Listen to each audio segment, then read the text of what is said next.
एनसीपीचे ज्येष्ठ नेते नरहरी झिरवळ आपल्यासोबत आहेत आणि अन्न औषध प्रशासन यंदा त्यांना मिळालेलं आहे त्याचा चार्ज घेण्यासाठी ते पहिल्याच दिवशी नववर्षाच्या पहिल्याच दिवशी पोहोचलेले आहेत आणि सगळे कार्यकर्ते त्यांचे जे आहेत ते सोबत आहेत। हिरामण कोसकर साहेब पण आपल्यासोबत आहे, इथे आपण पाहतोय त्यांना आणि हे सगळे मिळून आज मंत्रालयामध्ये चार्ज घेत आहेत। खरं तर सुट्टीचा दिवस आहे पण नरहरी झिरवळ साहेब वर्षाच्या पहिल्या दिवसापासून ॲक्शन मोडमध्ये म्हणावं का?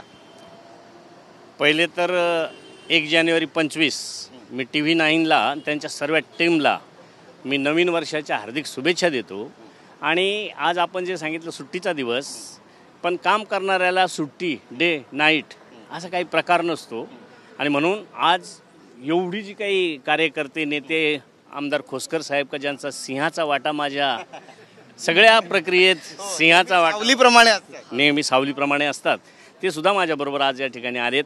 आम्ही पहिलं ठरवलं की बाबा आपण चार्ज घेण्या पहिले एकतर मतदार हा पहिला आणि त्याच्याबरोबरीनंच सारख्याच पक्ष आणि पक्षानं उमेदवारी दिली म्हणून आम्ही जनतेसमोर गेलो। जनतेने आम्हाला आमदारकी बहाल केली, आपला प्रतिनिधी म्हणून पाठवलं। तर पहिले मी आपल्या माध्यमातून सर्व माझ्या मतदार बंधूंना, भगिनींना, युवकांना मनापासून धन्यवाद देईल आणि या नवीन वर्षाच्या शुभेच्छा देईल। त्याचप्रमाणे महाराष्ट्रातले मागच्या 5 वर्षाच्या कार्यकाळात जे म्हणून माझ्या संपर्कात आले असतील नसतील त्यांनी सगळ्यांनी मिळून एक आमचा आमदार, आमचा प्रतिनिधी म्हणून ज्या पद्धतीनं माझ्यावर प्रेम केलं त्या सर्व महाराष्ट्रातील तमाम जनतेला मी नववर्षाच्या शुभेच्छा देतो। आणि पहिला दिवस आज मी त्या ठिकाणी जात असताना पहिले पार्टी कार्यालयात आम्ही गेलो। पार्टी कार्यालयात जाऊन तिथं आम्ही जे पदाधिकारी आहेत, तिथलं प्रशासन आहे, त्यांना सगळ्यांना शुभेच्छा दिल्या आणि आता आम्ही जाऊन तुमच्या साक्षीनं त्या ठिकाणी ताबा घेण्यापेक्षा त्या खुर्चीवर विराजमान होतो। नक्कीच नक्कीच। आणि तुमचं न्यू इयर रेझोल्युशन यंदाचं काय, म्हणजे काय करूशी वाटतं तुम्हाला 2025 मध्ये?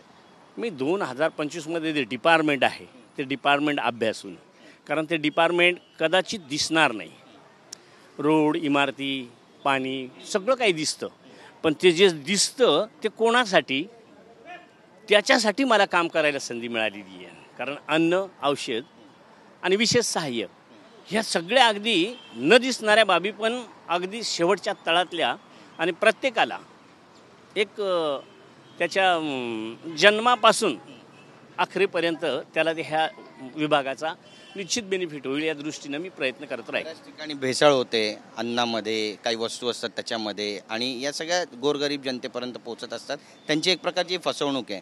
नरहरी झिरवळ साहेब याच्यावरती कडक ॲक्शन घेणार? कडक ॲक्शन घेणार। मी बऱ्याच वेळा सांगत असतो कडक ॲक्शन कायद्याने घेतली जाते, पण कायदा आणि पळवाटा ह्या दोन्ही गोष्टी जर आहेत असं म्हणतात तर मी प्रबोधन करून का बाबा आपण सगळेजण आता त्याच्यात गरीबच भेसळमध्ये जातो असं नाही, मोठ्यात मोठा माणूससुद्धा भेसळमध्ये जातो।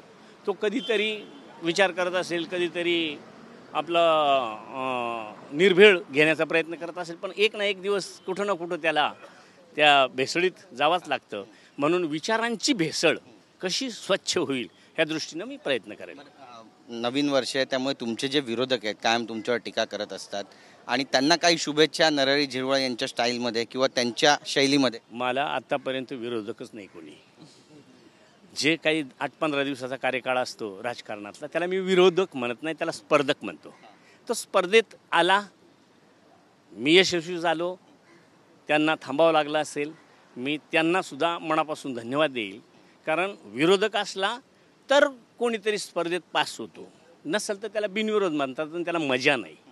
तर स्पर्धा करतानासुद्धा त्यांची कपॅसिटी माझ्याच एवढी होती म्हणून त्यांनी हा प्रयत्न केला। पण मी नेहमी म्हणत असतो, त्यांनासुद्धा सांगतो मी आपल्या माध्यमातून, यश अंतिम नसतं, अपयश घातक नसतं। हे 2 खेळ आहेत, ह्या 2 खेळांची मजा लुटायला धैर्य लागतं। तुम्ही धैर्याने समाजासाठी लढत राहा, आपण हातात हात घालून आणि त्या ठिकाणी काम करू, कारण तुमचाही उद्देश समाजसेवा, समाजाचं हित, माझंही तेच आहे आणि तुमचंही तेच होतं, तर दोघं मिळून आता काम करू म्हणून त्यांना मी शुभेच्छा देतो। 2 शेवटचे राजकीय प्रश्न तुम्हाला विचारायचे, तुम्ही सरकारचे जबाबदार नेते आहेत म्हणून राज्यामध्ये ज्या सध्या घटना घडत आहेत, मत्स्यजोगचा विषय आहे, पाण्यामध्ये उतरून लोक आता आंदोलन करू लागलेले आहेत आणि त्या ठिकाणी आरोपींना अटक करण्याची मागणी करत आहेत। सरकारकडून आपण पाहतोय की कारवाईचा सपाटा लावलेला आहे, काल वाल्मिक कराड यांनी सुद्धा सरेंडर केलं आहे, काय सांगू इच्छिता?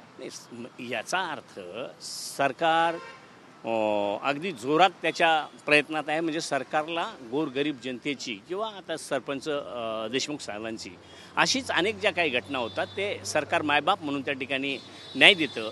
परंतु असंही होणार नाही का मी सांगतो म्हणून याचा असं करा का हा दोषी, हे पडताळणी करून योग्य तो न्याय दिला जाईल आणि जे खरे त्याच्यातले दोषी असतील त्यांना कठोरातली कठोर शिक्षा केली जाईल. धनंजय मुंडेंकडे कुठेतरी रोख आहे सगळ्या विरोधकांचा, आरोप केले जात आहेत. खरंच त्यांचा इन्व्हॉल्वमेंट आहे का याची मीडिया ट्रायल पण होते, याकडे कसं पाहत? नाही, याच्यासाठी सुद्धा ट्रायल होते. जर ते दोषी असतील तर जी लोकांची भावना आहे ती खरी आहे, पण दोषी नसतील तर उगीच नसताना त्यांच्यावरही आपण आरोप करतो असंही त्या ठिकाणी निदर्शनास येईल. धन्यवाद आमच्याशी बातचीत केल्याबद्दल. तर आपण पाहतो या ठिकाणी नरहरी झिरवळ आता मंत्रालयामध्ये ताबा घेण्यासाठी जात आहेत आणि आपल्या दालनामध्ये ते पोहोचताना आपल्याला स्पष्टपणे पाहायला मिळतात. त्यांच्यासोबत त्यांचे कार्यकर्ते आहेत मंत्रालयामध्ये. खरं तर आजचा सुट्टीचा दिवस आहे, पण सुट्टीच्या दिवशीच कार्यभार स्वीकारण्याचा जो चंग आहे तो त्यांनी या ठिकाणी बांधला. हिरामन खोसकर सुद्धा या ठिकाणी आहेत आणि त्यासोबतच इतर जे कार्यकर्ते पदाधिकारी आहेत ते सुद्धा या ठिकाणी पोहोचलेले आहेत आणि नरहरी झिरवळ सध्या पोलिसांना हॅपी न्यू इयर विश करताना आपल्याला पाहायला मिळत आहेत. नववर्षाचा पहिला दिवस आहे आणि पहिल्याच दिवशी NCPचे मंत्री नरहरी झिरवळ ॲक्शन मोडमध्ये पाहायला मिळत आहेत. कॅमेरा पर्सन प्रेम मात्रेसह गिरीश गायकवाड, TV9 मराठी, मुंबई.